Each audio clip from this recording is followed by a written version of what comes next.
Hello my dear students, so welcome back. I hope you all are fine. तो आज हम करेंगे class 9 की कार्यपत्रक 33, आपकी साइंस की कार्यपत्रक है ये बच्चों, ठीक है। डेट क्या है हमारी 24 और आपका जो टॉपिक है आज का उत्योजी एवं तंत्रिका उत्तक पढ़ेंगे आज हम। जिज्ञासा दीदी, क्या रक्त भी किसी प्रकार का उत्तक है? ज्ञान वह उत्तक जिनकी कोशिकाएं आपस में कम जुड़ी होती हैं और अंतरकोशिकीय आधारतीय में धसी होती हैं, संयोजी उत्तक कहलाती हैं। रक्त भी एक प्रकार का संयोजी उत्तक है। संयोजी उत्तक के दो भाग होते हैं, पहला है हमारा कोशिका और दूसरा है हमारा अंतरकोशिकीय आधारती, ठीक है। आधारती कभी जेली की तरह तो कभी तरल, संघन या कठोर हो सकती है। आधारती की प्रगति विशिष्ट संयोजक उत्तक के कार्य के अनुसार होती है। रक्त इसके तरल आधारतीय भाग को प्लाज्मा कहते हैं, जिसमें 3 प्रकार की कोशिकीय आरबीसी, डब्ल्यूबीसी, प्लेटलेट्स स्वतंत्र रूप से निलंबित रहती हैं। यह शरीर में विभिन्न पदार्थ जैसे O2, CO2, हार्मोन, अपशिष्ट पचा भोजन आदि का एक भाग से दूसरे भाग में वहन करती हैं, ठीक है। जिज्ञासा दीदी, हम किसी उत्तेजना के अनुकूल तंत्र प्रक्रिया कैसे कर लेते हैं? तो ज्ञान, हम जानते हैं कि उत्तेजना के अनुकूल प्रक्रिया सजीव का एक लक्षण है।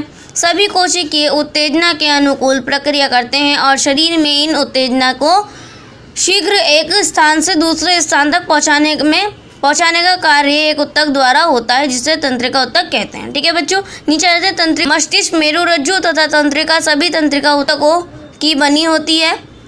तंत्रिका उत्तक की इकाई या कोशिका को तंत्रिका कोशिका या न्यूरॉन कहते हैं, ठीक है। न्यूरॉन की रचना, न्यूरॉन के 3 भाग होते हैं। पहला है हमारा दुमिका, सेकंड है हमारा कोशिकाएं और थर्ड है हमारा तंत्रिका, ठीक है, एक्सोन।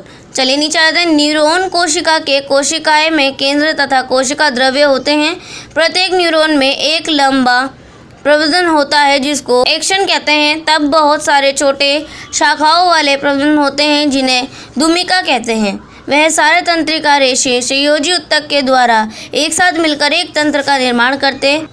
न्यूरॉन का कार्य क्या होता है बच्चों, पढ़ लेते हैं। तंत्रिका रेशों से गुजरने वाली संवेदना को तंत्रिका संपादन कहते हैं। किसी न्यूरॉन की ध्रुमिका और दूसरे न्यूरॉन तथा अंतिम सिरे ही संपर्क में रहते हैं और संपादन को मस्तिष्क तक पहुंचाते हैं।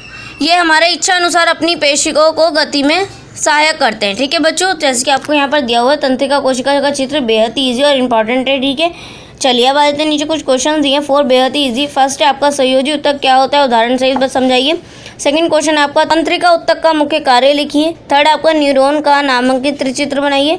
फोर्थ आपका एक सरल आधारतीय वाले संयोजी उत्तक का नाम तथा उनके कार्य लिखिए। तो फर्स्ट क्वेश्चन था आपका संयोजी उत्तक का क्या कार्य है और उदाहरण देना है आपने। तो आप यहाँ से लिखेंगे फर्स्ट, उत्तक जिनकी कोशिका आपस में कम जुड़ी होती हैं और अंतरकोशिकीय आधारती में धसी होती हैं, संयोजी उत्तक कहलाता है, ठीक है। चलिए क्वेश्चन नंबर सेकंड आपका तंत्रिका उत्तक का मुख्य कार्य लिखिए। तो यहाँ से लिखेंगे आप, उत्तेजना के अनुकूल प्रक्रिया सजीव का एक लक्षण है। सभी कोशिकाएं उत्तेजना के अनुकूल प्रक्रिया करते हैं और शरीर में एक उत्तेजना को शीघ्र एक स्थान से दूसरे स्थान तक पहुंचाने का कार्य करती है, ठीक है। जहाँ पर लिखा है एक उत्तक, इसे काट के आप लिख देंगे तंत्रिका उत्तक, ठीक है, द्वारा होता है, जिसके तंत्रिका उत्तक कहते हैं, ठीक है बच्चों। चलिए अब आ जाते हैं क्वेश्चन नंबर थर्ड पर। न्यूरॉन का नामांकित त्रिचित्र बनाइए। तो ये रहा आपका, इसको आप एज इट इज़ बना देंगे थर्ड क्वेश्चन में। चलिए क्वेश्चन नंबर 4 आपका, एक तरल आधारतीय वाले संयोजन उत्तक का नाम तथा उसके कार्य लिखिए। तो ये रहा आपका, यहाँ से रक्त जहाँ लिखा है इसके यहाँ लिखेंगे आप आधारतीय भाग को, यहाँ लिखेंगे आधारतीय भाग को प्लाज्मा कहते हैं, जिसमें 3 प्रकार की कोशिका आरबीसी, डब्ल्यूबीसी, प्लेटलेट्स स्वतंत्र रूप से निलंबित रहती हैं। यह शरीर में विभिन्न पदार्थ जैसे O2, CO2 यानी कि ऑक्सीजन और कार्बन डाइऑक्साइड, हार्मोन, अपशिष्ट पचा भोजन आदि का भाग से एक दूसरे भाग में संवहन करती हैं, ठीक है। ये आपका 4th का आंसर हो जाएगा, ठीक है बच्चों। तो वर्कशीट हमारी यहीं पे कंप्लीट होती है। आई होप आप लोगों को वर्कशीट समझ में आ गई होगी। तो चलिए मिलते हैं नेक्स्ट वीडियो में, तब तक के लिए take care and good bye.